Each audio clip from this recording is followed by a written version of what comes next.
Oi, gente, bom dia. Para quem não me conhece lá do Clube de Leitura, meu nome é Evelyn Rodrigues. Eu sou professora de literatura junto da professora Luana. Eu vou estar com vocês aí na equipe Montessori, certo? Bom, esse conteúdo de hoje, né, como todo conteúdo, a maioria dos conteúdos que são passados em videoaula para vocês aí, é mais uma espécie de introdução ao conteúdo que nós vamos ver em sala de aula, certo? Então, como vocês viram lá os gêneros literários com a professora Luana, nós vamos ver aí a Era Clássica, tá? Então, é mais para a gente introduzir e entender esse contexto e o que de fato nós vamos estudar aí. Tudo bem? Eu vou pedir desculpa por essa marca d'água aí, mas de qualquer forma eu vou ler esse PDF para vocês, né? Enquanto eu vou explicando essa matéria. Bom, gente, a gente vai falar da Era Clássica, né? Como eu falei. E por que, né? Que a gente começa aí a literatura. Na verdade, a gente pode começar lá com trovadorismo e humanismo, coisa que vocês vão ver também um pouquinho, mas porque normalmente a gente começa com a Era Clássica, né? Por um motivo que é óbvio, né? A questão da colonização, certo? Então, o motivo é que a gente tem que estudar, né? Isso foi dito pra gente, que nós precisamos estudar a literatura dos nossos colonizadores. Então, na faculdade, a gente estuda toda a literatura portuguesa, para quem faz letras, né? Literatura. E no colégio, como base curricular, né, todo mundo precisa estudar um pouquinho do que foi aí essa literatura portuguesa, pelo menos nesse período que se aproxima da nossa colonização, que corresponde à expansão marítima, certo? Então, eu coloquei aí, né, no primeiro tópico, e eu peço para vocês acompanharem a partir do livro de vocês, porque vocês têm acesso a isso, eu coloquei aí a quais momentos, né, quais séculos corresponde, mais ou menos, o que a gente chama aí de Era Clássica, tá? E aí eu tô falando da Era Clássica e não do classicismo, vocês vão entender a diferença disso. Então, ó, a Era Clássica, né, de acordo com a literatura europeia, vai corresponder a um novo momento socioeconômico que marca os séculos XVI, XVII e XVIII. Que momento socioeconômico é esse, né, que eu já citei aqui? Vai corresponder aí à expansão marítima, ao fim do feudalismo e à revolução comercial, consequentemente, que vem a partir da expansão marítima. Então, a primeira coisa que a gente precisa entender nesse cenário da Era Clássica, né, é que a gente está passando por um momento, humanamente falando mesmo, muito confuso, porque é um momento de mudança abrupta, né? Então a gente precisa parar para pensar que até então essas viagens, né, não eram algo comum, essas viagens ultramarinas, certo? Então, a partir do momento que essas viagens elas começam a acontecer e que a economia, pode-se dizer, né, anacronicamente, e que a economia começa a avançar dessa maneira, né, a consciência e a própria criação humana e o entendimento do mundo passa a ser diferente, né, passa a ser outro.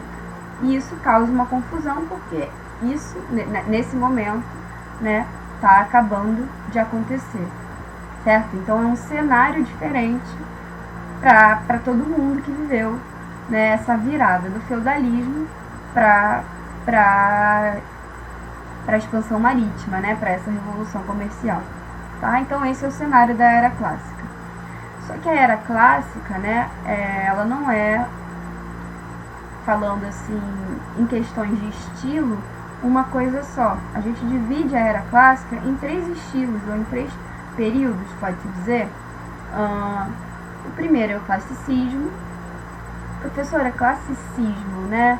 Classicismo, basicamente, aquele período inicial, que é justamente o início dessa expansão marítima. Então, é quando Portugal está começando aí a expandir as suas relações comerciais, né? E os territórios, certo? Esse é o classicismo. Dentro de classicismo, por isso, né, a gente estuda o quientismo, que é justamente essa relação Portugal-Brasil. Então, o que está sendo produzido aí? Aí nós vamos ver aquelas literaturas que são as literaturas de viagem, certo? Nós temos aí, depois, o Barroco, todo mundo já deve ter ouvido falar, e o Arcadismo, que também vai ser muito forte aqui no Brasil. O arcadismo aí também que pode ser chamado, né, gente, de neoclassicismo. Eu coloquei um segundo tópico que diz assim, ó, a linguagem do classicismo. Isso tudo está no livro de vocês. É importante entendermos que o classicismo se firma nos moldes do Renascimento, portanto se inspira nos valores da antiguidade clássica e reformula por completo o estilo de vida medieval, o que nos indica a transição da Idade Média para a Idade Moderna. Então, é disso que a gente está falando, dessa transição. Então, pensando nisso, a gente precisa entender, né, coisa que eu vou sempre bater na tecla aqui com vocês, que é um momento de reformulação geral do pensamento e das próprias relações humanas. E a literatura, né, ela vai ser um resultado disso. Então, o que vai estar sendo produzido nesse período, né, vai ser um resultado da mudança nessas relações. Então, pensa, para um homem que nunca saiu do seu próprio território, né, e de repente se vê em outro continente, estabelecendo relações comerciais, certo? Então, isso tudo tem uma contextualização. A literatura, né, do classicismo, né, do período que corresponde ao classicismo, é tão importante e ao mesmo tempo tão complexa, justamente porque as mudanças no mundo são muito extremas nesse momento, certo? Então vai dar início aí tudo que a gente vai conhecer depois, né, tudo que nós vamos conhecer depois como modernidade. O Renascimento sofre influência direta de um movimento cultural do final da Idade Média, o humanismo, né? E quando a gente fala em humanismo, nós estamos falando em um momento em que a vida passa a ser centrada, né, no saber humano, que também tem muito a ver com essas descobertas, ou melhor, está completamente relacionado. Então, a partir do momento que o homem, né, vai fazendo essas descobertas, né, essa sabedoria também passa a ser centrada nele, tirando outras questões aí que envolvem, né, a Igreja Católica e um pouco, pode-se dizer, da perda, né, dessa fé da maneira que era antes, tá? Esses aspectos são importantes, pois nos indicam as influências que sofreram as formas, ou seja, a estética classicista. Dessa maneira, a literatura tem referências pagãs dos gregos e dos romanos, e o poeta busca uma perfeição rítmica e métrica. Isso aí é outra questão. Então, a questão da perfeição rítmica e métrica, né, nós vamos ver se prolongar aí por toda a literatura até, sei lá, certo período literário, né? Então, vai ficar aí por muito tempo, vai ser algo que depois vai ser desconstruído. Esse último aspecto é muito importante para o cenário de Portugal, já que a riqueza de uma terra precisava refletir sobre a riqueza da língua. Então, quando a gente fala de perfeição, né, rítmica e métrica, e de certa maneira falando aí de perfeição da língua, né, isso também nada mais é do que um espelho do que Portugal pretendia ser naquele momento. Então, uma superpotência, né? A língua, ela é sempre uma segunda mãe, pode-se dizer aí, de uma pátria. A gente vai ver muito essas relações entre pátria e língua e mãe, né, na literatura. Eu gosto muito de trazer isso para vocês, porque a gente não tem o costume de analisar a língua dessa maneira, mas ela é muito importante, né, para uniformizar e, enfim, para estabelecer, né, até mesmo uma relação de pátria, né,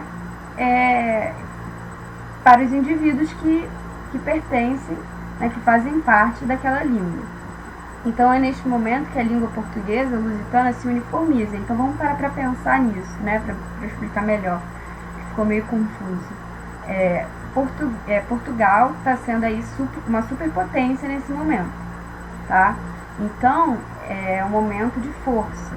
A língua, ela precisa acompanhar essa força, certo, dessa pátria. Então, da mesma maneira que a gente tem a riqueza, né, do que diz respeito aos bens materiais, as conquistas do ouro e tudo mais, ou conquistas mercadológicas, tá? A gente precisa ter a riqueza da língua, isso é fato. A partir, né, desse pensamento, a gente entende que o principal poeta, né, para estabelecer essa riqueza linguística aí de Portugal vai ser Camões, certo? Então, eu coloquei aqui algumas características da literatura camoniana, eu vou ler para vocês, né? E eu disse assim, ó, para fins didáticos dividimos a poesia camoniana em duas fases, a lírica e a épica. Aqui tem os aspectos relevantes da poesia lírica, né? Então, herança da poesia trovadoresca, que nós vamos falar um pouquinho depois, ideias platônicas de busca pelo ideal, que se relaciona à forma, a presença do amor carnal, erótico e terreno, em antítese ao endeusamento da mulher amada, presença do desconcerto do mundo, principalmente após o momento de euforia por qual passou Portugal. Então, essas são as características da poesia lírica. Por que a gente não vai estudar tanta poesia lírica, né? Porque a maior obra de Camões que vai ficar aí pra gente e que vai refletir aí na literatura brasileira é o que a gente vai conhecer como a poesia épica, que vai ser lá os Lusíadas, né? Então, esse livro aqui, deixa eu colocar aqui pra vocês, tá? Então, é a partir dos Lusíadas que a gente costuma se aprofundar aí nos estudos da poesia camoniana, certo? Então, os Lusíadas, né, não cheguei a colocar aqui por algum motivo, mas os Lusíadas vai corresponder aí ao poema épico. Então, o que vai ser os Lusíadas, né? Como o próprio nome já diz, vai ser uma poesia épica fundamentada aí nessas expansões ultramarinas, né, dos lusos, certo? Então, vão ter várias questões aí que vão fazer com que essa literatura ela seja muito importante. E quais são essas questões? Né? Primeiro, a questão de que Camões, né, faz uma análise, pode-se dizer, muito interessante desse momento aí. Então, ele começa narrando essas conquistas de Portugal, mas ele também não deixa de falar dessa característica que eu coloquei aqui, que é justamente a questão do desconcerto do mundo. Então, quando essa expansão começa a dar errado, né, quando muita coisa ruim começa a acontecer com Portugal, a partir dessa expansão, até porque Portugal também não para, né, Portugal fica com um desejo muito grande de crescer, e isso acaba atrapalhando em certo momento, né, e aí Camões vai falar desse desconcerto aí. Então, não vai deixar essa literatura, ou melhor, não vai reservar para essa literatura só esses aspectos da riqueza portuguesa, né? Da ambição e do quanto isso tudo trouxe riquezas para a terra, mas vai também pontuar aí o que disso, né? O que desse momento deu de errado. Isso é muito interessante, certo? Gente, então, para introduzir a literatura, né, da era clássica, é isso. E aí, o que a gente estuda em Camões, né, vai corresponder ao classicismo.